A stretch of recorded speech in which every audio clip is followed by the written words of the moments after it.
Hello friends, welcome to my channel A to Z banking and technology.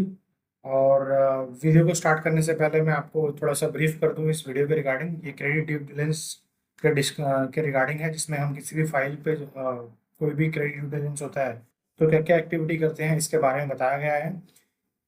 इस video से पहले भी मैंने एक वीडियो बनाई है जिसमें मैंने इन दो पोर्शंस के बारे में, जिसमें हम इंडिविजुअल केवाईसी, जिसके अंदर पैन वेरिफिकेशन किया है, आधार वेरिफिकेशन किया है, वोटर आईडी वेरिफिकेशन किया है, ड्राइविंग लाइसेंस को वेरीफाई किया है।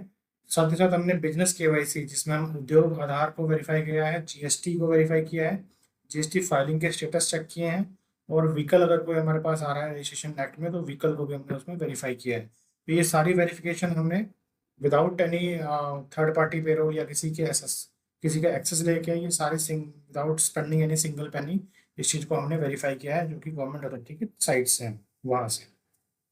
ठीक है। तो चलिए अब हम बात करते हैं हमारे क्रेडिट ड्यू डिलिजेंस में क्रेडिट सर्च रिपोर्ट की। तो क्रेडिट सर्च में बेसिकली वो चीज़ें हैं जहाँ पे जो एक क्रेडिट मैनेजर है वो अपने अंडरराइटिंग प्रोसेस के दौरान इन चीज़ों को वेरीफाई करता है। तो चलिए मैं बता देता हूँ कि हम क्या क्या डिस्कस करने वाले हैं इसमें। तो सबसे पहले हम इसमें डिस्कस करेंगे एमसीए सर्च के रिगार्डिंग। एमसीए सर्च बेसिकली क्या है, जिसमें आपका डिन नंबर, डायरेक्टर आइडेंटिफिकेशन नंबर जिसे हम बोलते हैं, डिन नंबर सर्च करेंगे। देन हम उसमें चार्ज ऑफ इंडेक्स के बारे में बात करेंगे कि उस पर कितनी लोन लाइबिलिटीज वगैरह, कितने चार्ज चढ़े हुए हैं। और यहाँ पे हम डायरेक्टर्स के बारे में डिस्कस करेंगे कि कौन कौन डायरेक्टर हैं, कब से वो एसोसिएटेड है। तो चलिए हम स्टार्ट करते हैं कि इसको कैसे वेरीफाई करते हैं। तो मैं आपको ले चलता हूँ अपने एमसीए वेबसाइट पे। जैसे ही आप इस लिंक पे क्लिक करते हैं तो ये हमें एमसीए की वेबसाइट पे ले जाएगा, जहाँ पे हमें डिन नंबर को सर्च करना है। तो यहाँ पे आपको अपनी कंपनी का डायरेक्टर का नाम पता होना चाहिए कि क्या डायरेक्टर का नाम है और उसका डिन नंबर क्या है। क्योंकि हमें ऑलरेडी इसके बारे में पता नहीं है, तो आपको मैं बता देता हूँ कि आप अपनी कंपनी के जो भी आपके पास केस आया है उसके डायरेक्टर का डिन नंबर कैसे निकाल सकते हैं। वैसे तो आपके पास लिस्ट ऑफ डायरेक्टर और शेयर होल्डिंग पैटर्न आएगा ही, जिससे आप उस चीज़ को वेरीफाई कर सकते हैं। बट अगर वो नहीं भी आता है तो आप कंपनी के नाम से भी उसके डायरेक्टर का डिन नंबर निकाल सकते हैं। तो चलिए मैं आपको ले चलता हूँ एक साइट पे, जहाँ पे आप कंपनी के नाम से उसके टिन नंबर को सर्च कर सकते हैं। तो ये है juvakacorp.com। इस पे आप जैसे ही जाएंगे तो आपको किसी भी कंपनी के डायरेक्टर्स के बारे में आपको पता चल जाएगा। जैसे मैं आप इसमें भी दिखाता हूँ कि हिमालय, कोई सी भी कंपनी का ले लीजिए, जैसे मैंने हिमालय इंडिया प्राइवेट लिया हुआ है, या फिर चलो हाँ हम इसमें देख लेते हैं, ये हेमड्रिल लिमिटेड करके कोई कंपनी है, इसके डायरेक्टर्स के बारे में। तो ये जो कंपनी है ये बेसिकली आपकी 1975 में पब्लिक लिमिटेड कंपनी रजिस्टर्ड हुई थी। ये आपको काफ़ी डिटेल भी देता है यहाँ पे कि कंपनी कब रजिस्टर्ड हुई थी, क्या शेयर कैपिटल है उनका, और कौन कौन से उसके डायरेक्टर्स हैं, कब लास्ट एजीएम जो है कब हुई है। और ये सारी इन्फॉर्मेशन यहाँ पे हमें मिलती है, कौन से रजिस्ट्रार में ये रजिस्टर्ड हुई है, ये भी आपको यहाँ से एड्रेस मिलता है। उसका रजिस्टर्ड एड्रेस क्या है वो भी आपको यहाँ से मिल जाता है। करंट कंपनी का स्टेटस क्या है वो भी आपको यहाँ से मिल जाता है। ये करंटली स्ट्राइक ऑफ है। तो चलिए हम इसके आगे देख लेते हैं। अगर जो कंपनी यहाँ पे वर्किंग होती है तो वहाँ पे ये एक्टिव दिखाता है।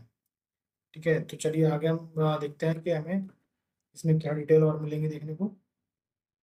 यहाँ पे आपको कंपनी की सारी इंफॉर्मेशन मिल जाएंगी। कंपनी का सीआईएन नंबर क्या है, रजिस्ट्रेशन नंबर क्या है, कौन सी कैटेगरी में वो रजिस्टर्ड हुई है, और पब्लिक लिमिटेड है या प्राइवेट लिमिटेड है, डेट ऑफ इनकॉर्पोरेशन क्या है, कितना टाइम हो गया है उस कंपनी को आज की डेट में, और किस स्पेसिफिक फील्ड में वो वर्क कर रही है, वो आपको एक्टिविटी भी यहाँ पे दिख जाएगी। नंबर ऑफ मेंबर्स कितने हैं वो भी आपको यहाँ मिल जाएगा। अगर आप इस कंपनी की फाइनेंशियल्स यहाँ से निकालना चाहते हैं तो वो भी आपको यहाँ मिल सकते हैं, बट ये आपके पेड वर्जन होते हैं सारे। यहाँ से आप इनकी इन्फॉर्मेशन निकाल सकते हैं, बट इसको आपको पे करना पड़ेगा।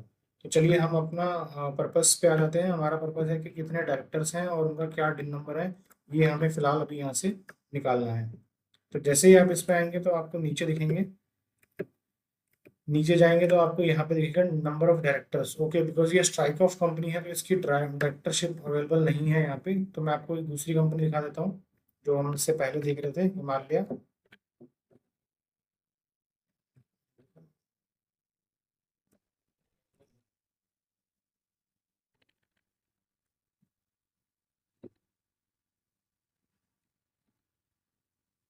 चलो हिमालय इंटरनेशनल लिमिटेड को भी देख लेते हैं। तो अब देखिए हिमालय इंटरनेशनल लिमिटेड की जो इन्फॉर्मेशन है वो एज ऑन डेट का मतलब है ये इनके पास अपडेट है लास्ट जुलाई 2015 तक की। कि जुलाई 2015 तक जो हिमालय इंटरनेशनल है उसकी क्या इन्फॉर्मेशन इनके पास अवेलेबल है। तो ये जो कंपनी है ये पब्लिक लिमिटेड कंपनी है और 1992 में ये रजिस्टर्ड हुई थी। इनकी जो शेयर कैपिटल है वो 7.5 करोड़ की है। पेडअप कैपिटल जो है 5 करोड़ 78 लाख रुपए के आसपास की है। इसके बाद आपको यहाँ पे इनकी लास्ट मीटिंग की डिटेल मिल जाएगी कि लास्ट मीटिंग जो है उनकी इस दौरान हुई थी, मई में, सॉरी मार्च 2022 की इनके पास लास्ट अपडेट है।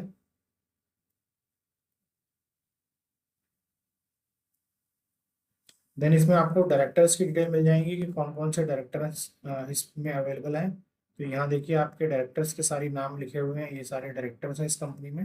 काफ़ी सारे डायरेक्टर्स हैं बिकॉज पब्लिक लिमिटेड कंपनी है ये। इसके बाद इसमें आ जाते हैं हम इसमें कंपनी इंफॉर्मेशन में। कंपनी डिटेल में आपको यहाँ पे ये सारी इन्फॉर्मेशन मिल जाएगी कि CIN नंबर क्या है और कब रजिस्टर्ड हुई थी, ये हमें ऑलरेडी यहाँ से पता चल गया। और कंपनी का विंटेज कितना हो गया ये भी यहाँ से, पब्लिक लिमिटेड कंपनी है, प्राइवेट लिमिटेड कंपनी है, ये आपको पता चल जाएगा। उनका रजिस्ट्रेशन नंबर क्या है ये भी पता चल जाएगा। तो चलिए हम अपने पर्पस पे आते हैं जहाँ पे हमें डायरेक्टर का सिर्फ डिन नंबर की रिक्वायरमेंट थी MCA साइट से निकालने के लिए। तो सबसे पहले हम यहाँ देखते हैं कि यहाँ पे हमारे को डायरेक्टर्स की पूरी लिस्ट निकल के आ जाएगी कि कौन कौन से डायरेक्टर हैं, उनका डिन नंबर क्या है, डायरेक्टर का नाम क्या है, क्या डेजिग्नेशन पे अपॉइंट है और किस दिन को अपॉइंट हुए हैं। इस वाले सेक्शन में आपको मिलेगा कि ये जो इंडिविजुअल डायरेक्टर है वो और कितनी कंपनियों में डायरेक्टर है, वो यहाँ से आपको इसमें आइडिया मिल पाएगा। तो चलिए एक बारी हम इस बंदे का देख लेते हैं और कितनी कंपनियों में डायरेक्टर है। तो इसके अलावा ये जो बंदा है ये एक और कंपनी में डायरेक्टर है।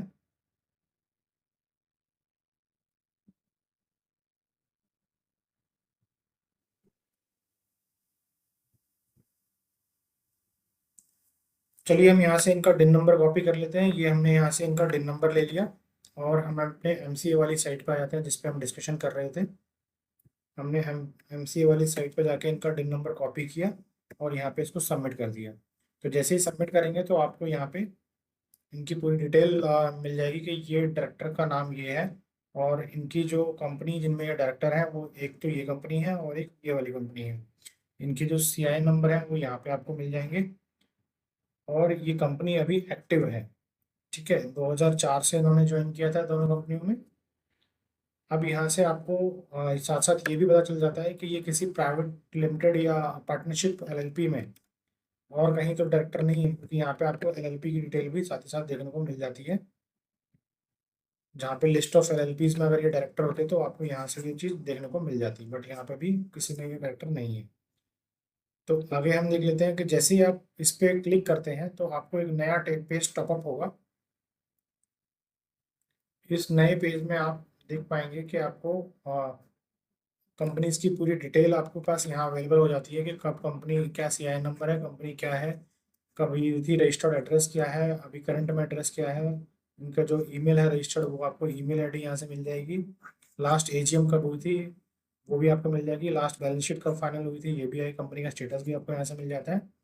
अच्छा, बहुत ही इसमें सबसे जो इम्पोर्टेंट है, इसमें सबसे इम्पोर्टेंट पार्ट ये है कि जो आपको इंडेक्स ऑफ चार्जेस है वो यहाँ पे आपको इंडेक्स ऑफ चार्जेस, जिसमें हम ये देखते हैं कि कंपनी के ऊपर कितनी लायबिलिटी है, किन कंपनीज या किन बैंक्स ने इसके ऊपर कितने अमाउंट का चार्ज क्रिएट किया हुआ है, उस चार्ज का क्या स्टेटस है, वो बहुत ही इंपॉर्टेंट पॉइंट है यहाँ पे।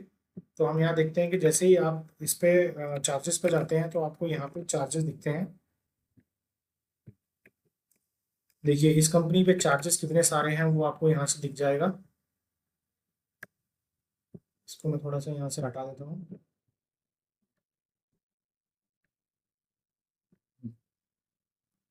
तो चार्जेस के सेक्शन में आप जैसे ही जाते हैं तो आपको यहाँ चार्जेस दिख जाते हैं। इस चार्जेस में आपको पता चलेगा कि लोन अमाउंट कितना चार्ज क्रिएट किया है।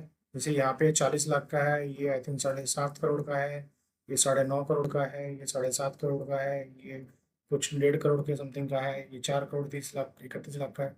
तो ये आपको दिखेगा कि चार्ज कब कौन सी डेट को चार्ज क्रिएट हुआ है और इस चार्ज का स्टेटस क्या है। मतलब क्लोज मतलब ये चार्ज खत्म हो गया, ओपन मतलब अभी ये लोन चल रहा है, ये भी लोन चल रहा है, ये भी लोन चल रहा है, ये भी लोन चल रहा है।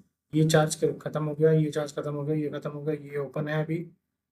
ये खत्म हो गए, खत्म हो गए, सारे दिख रहे हैं आपके, इतने सारे क्लोज्ड हो गए और अभी भी कुछ ये सारे ओपन चार्ज हैं। तो जब भी आप लोन प्रोसेस करते हैं तो आप इन ओपन चार्जेस की डिटेल कस्टमर से मांगिए कि ये कौन से लोन्स हैं जो अभी रनिंग दिखा रहे हैं एमसीए पे, और कहाँ से इसकी ईएमआई जारी है, और इसका सैंक्शन लेटर वगैरह भी आप इससे डिमांड कर सकते हैं।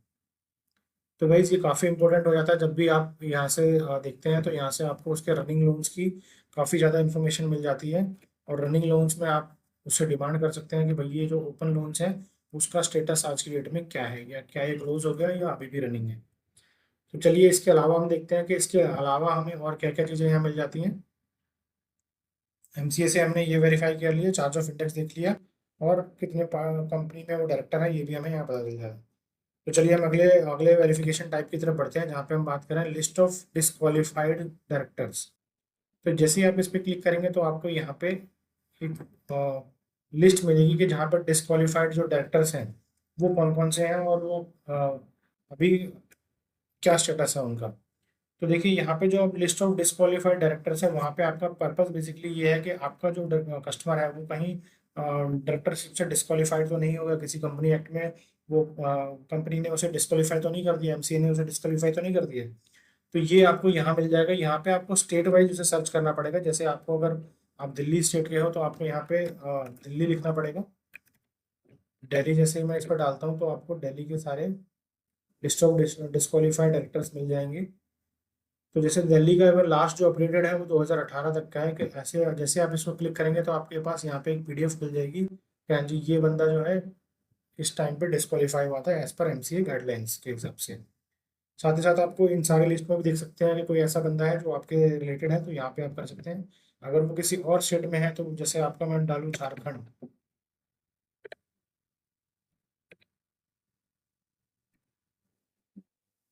तो ये अगर मैं इसको स्टेट वाइज ऐसे देखता हूँ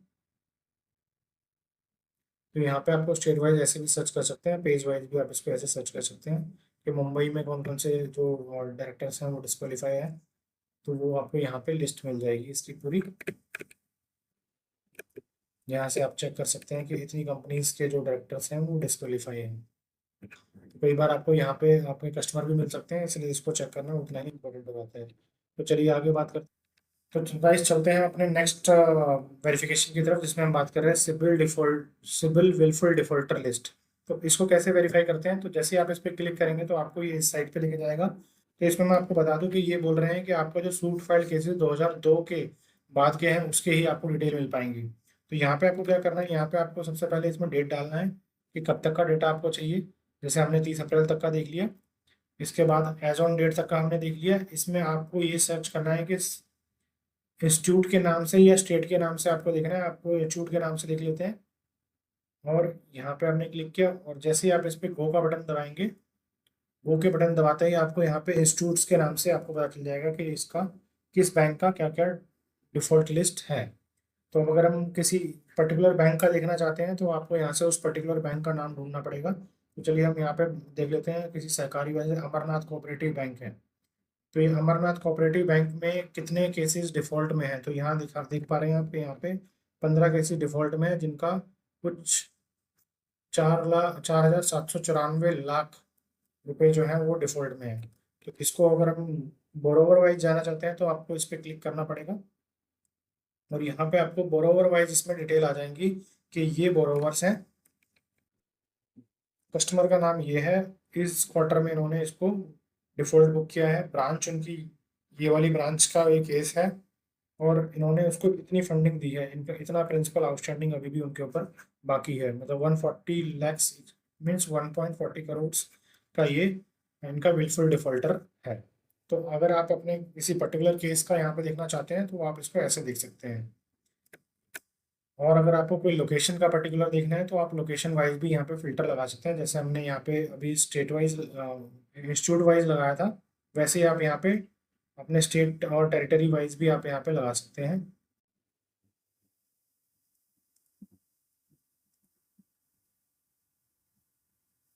तो जैसे ही आप अपना यहाँ पे सारी डिटेल इन्फॉर्मेशन फिल करके टेरिटरी वाइज देखेंगे तो आपको इस तरह का एक डेटा मिल जाएगा।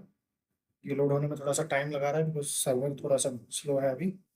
तो देखिए, जैसे ही आप स्टेट वाइज में जाएंगे तो आपको यहाँ पे विलफुल डिफॉल्टर दिख जाएंगे।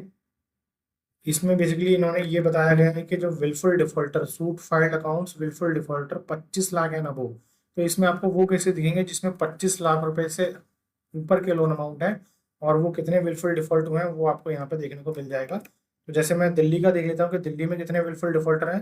तो अगर आप केसेस कहीं दिल्ली का प्रोसेस कर रहे हैं तो आप यहाँ अपने स्टेट के हिसाब से उसको ओपन करके, और बैंक के हिसाब से भी यहाँ ओपन कर सकते हैं कि bank of Maharashtra, Canara bank, central bank, किस बैंक में डिफॉल्ट हुआ है उस बैंक के हिसाब से भी आप उसे चेक कर सकते हैं। जैसे एयू बैंक में अगर मैं देखूं तो एयू बैंक में सिर्फ एक ही केस दिख रहा है।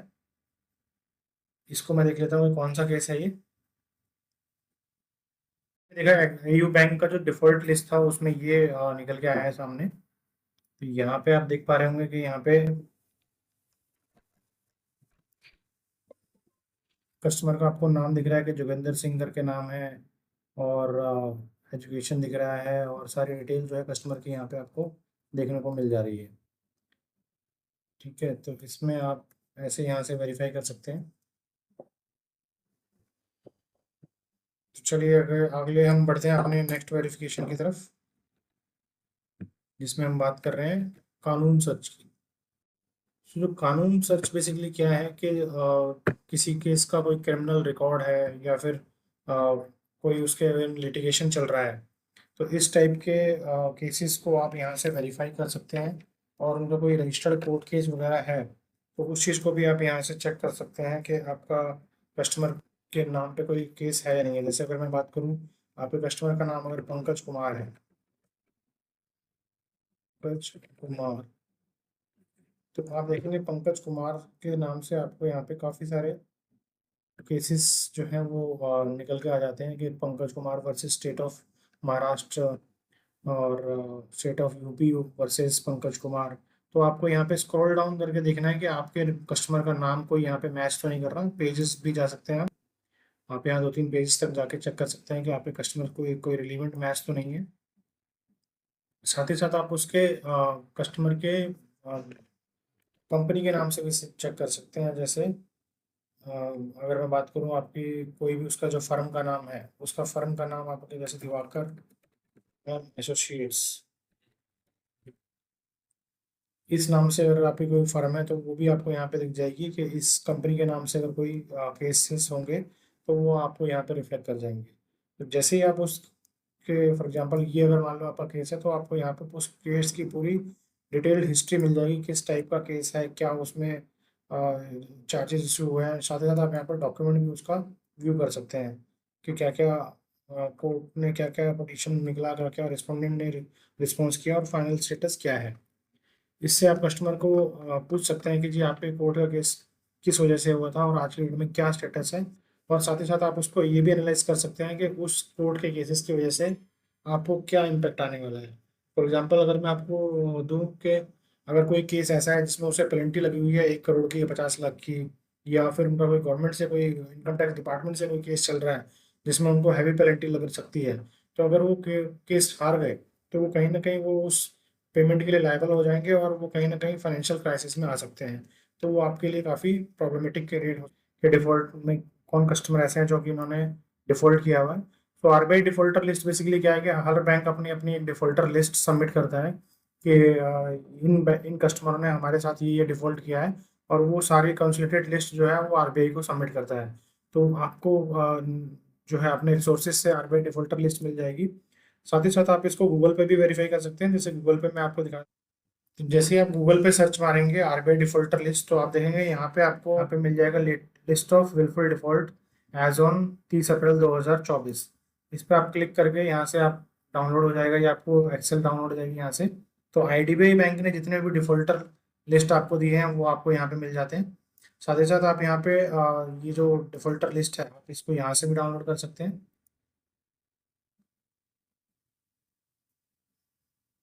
ये इन्होंने बेसिकली कंसोलिडेटेड लिस्ट दे रखी है जहाँ पे कितने बैंकों के कितने डिफॉल्ट हुए हैं वो है। पीएनबी की आप डिफॉल्टर लिस्ट यहाँ से निकाल सकते हैं कि पीएनबी के कितने डिफॉल्ट्स हैं। बिल्कुल 25 लाख है ना, वो देखिए लास्ट में उन्हें मार्च 2023 तक दिया हुआ है। तो आप इसको यहाँ पे खोलेंगे तो आपको यहाँ पे पीएनबी का दिख जाएगा।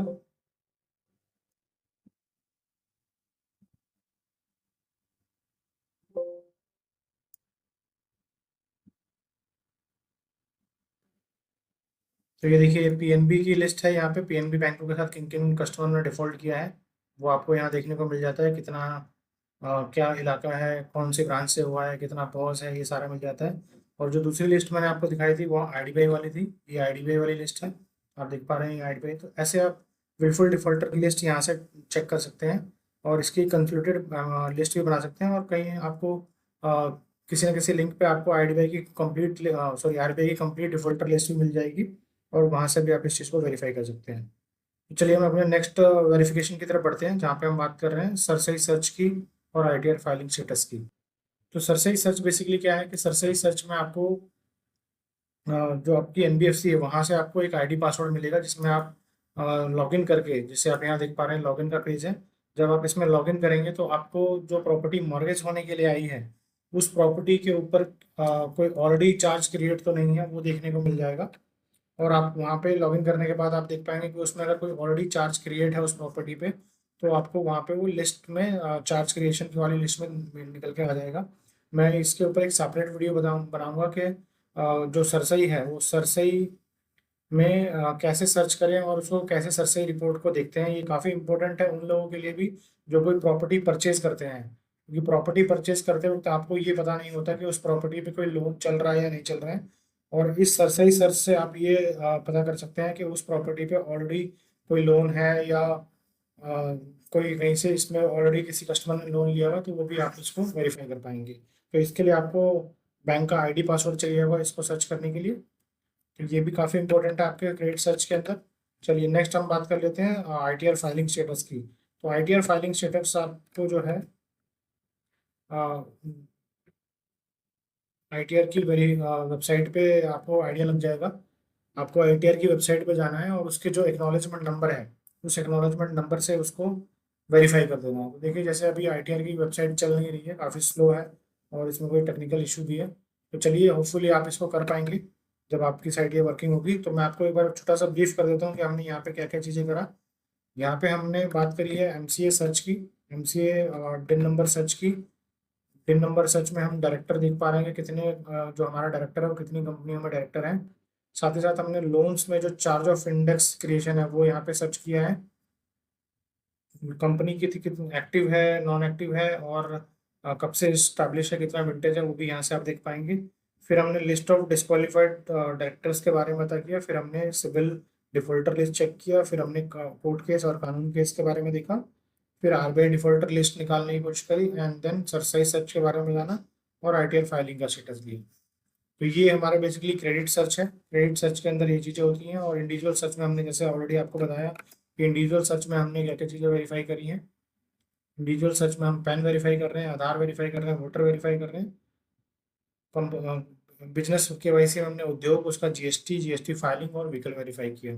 तो इन दोनों की वीडियो जो है आपको, इन दोनों वेरिफिकेशन की वीडियो आपको सेपरेटली अलग वीडियो में मिल जाएगी, जो कि इस डिस्क्रिप्शन में आपको मैं इसका लिंक दे दूंगा।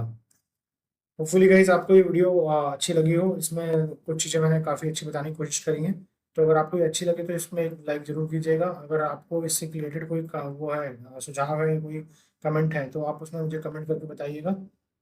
और अगर आपका इस चैनल पर नया है तो इस चैनल को सब्सक्राइब कर लीजिए, बिकॉज इस तरह की वीडियो इस चैनल पे काफ़ी सारी मैंने बनाई हुई हैं जो आपको काफ़ी वैल्यूबल इनपुट्स देगी।